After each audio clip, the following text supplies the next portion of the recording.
مساء الخير على حبايبي الحلوين خارج وداخل مصر، وحشتوني قوي وحشتوني كتير. في الاول كده هنصلي على النبي ونقول عليه افضل الصلاه والسلام. انا اسفه اني اتاخرت عليكم لظروف كده، وادعوا لي ان الظروف دي تعدي على خير ان شاء الله.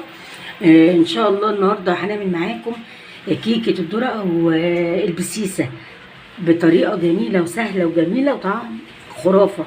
بصوا شايفين عامله ازاي، جميله جدا جدا. بصوا طريه جميله جدا جدا، بصوا عامله ازاي، روعه روعه روعه. بصوا اكنك بتاكلي جاتو ماسكه نفسها وجميله جدا جدا. بصوا عامله ازاي اهي،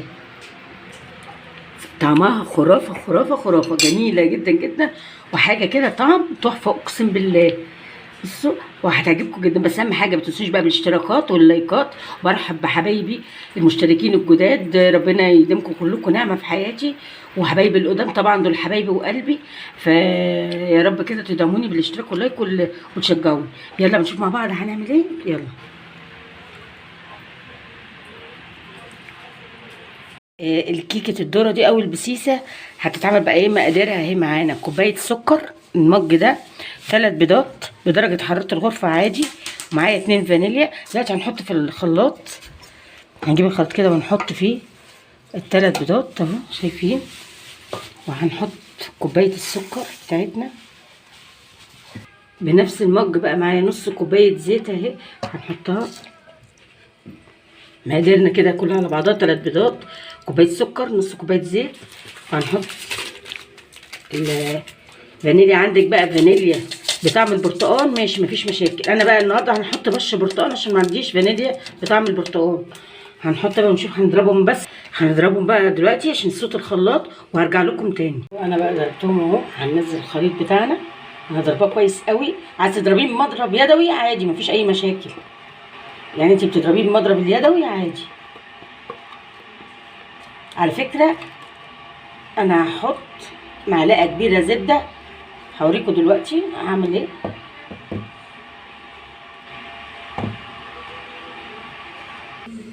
معايا بقى ايه كوبايه لبن سخنه، وهنحط فيها معلقه زبده وهنسيحها فيها اهي شايفين، خليها تسيح كويس فيها. يبقى احنا كده حطينا نص كوبايه زيت ومعلقه كبيره زبده، يعني 100 جرام تقريبا اهو. معايا بقى اول كوبايه دقيق اهو هنحطها. معايا تاني كوبايه دقيق اهو. معايا كوبايه دقيق ذره ناعم، في خشن في ناعم، ده دقيق ذره بتاع البسيسه اهو شايفين. انا حطيت كده مقاديري 2 دقيق وكوبايه دقيق ذره، وهنضيف بقى عليهم اللبن السخن كده اهو شايفين. هنحط عليهم بالزبده اللي احنا حطيناها، وهنقلب بقى الخليط كويس جدا اهو، هنقلبه كويس جدا. واحنا بقى بنقلبه كده هنحط باكو كيك شيف اهو،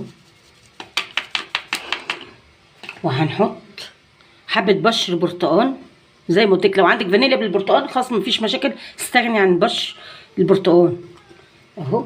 هنقلب بقى كل مقاديرنا دي في بعض كده. انا مش عايزه اقول لكم على الريحه عامله ازاي، في منتهى الجمال، حاجه كده جميله. هنسيب بقى دي بقى اهي كده، هنسيبها وهنقلب بقى بالمضرب المضرب اليدوي. بصوا انا قلبتها في اتجاه واحد، بصوا قوامها جميله قد ايه، شايفين قوامها. دلوقتي بقى هنجيب معايا بقى صينيه 24 دهنتها سمنه على زيت، زبده على زيت متسيحين. بصوا اهو شايفين اهو. هنبدا بقى نعمل ايه، نحط الخليط بتاعنا.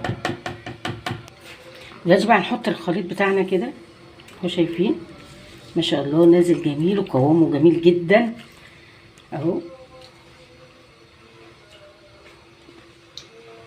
بصوا شايفين اهو. هنخبطها بقى تخبطتين كده وهنحطها في الفرن. انا مولعاه مسخناه من الاول من بدري، يعني من 10 دقايق كده. احطها بقى في الفرن وما تطلع نشوفها مع بعض. الجمال ده جميله جدا جدا جدا. وسبتها بقى لما تبرد وهنقطعها معاكم اهي. بصوا انا عايزه اوريكم بس المنظر، بصوا شايفين الجمال جميله جدا جدا جدا وحلوه جدا.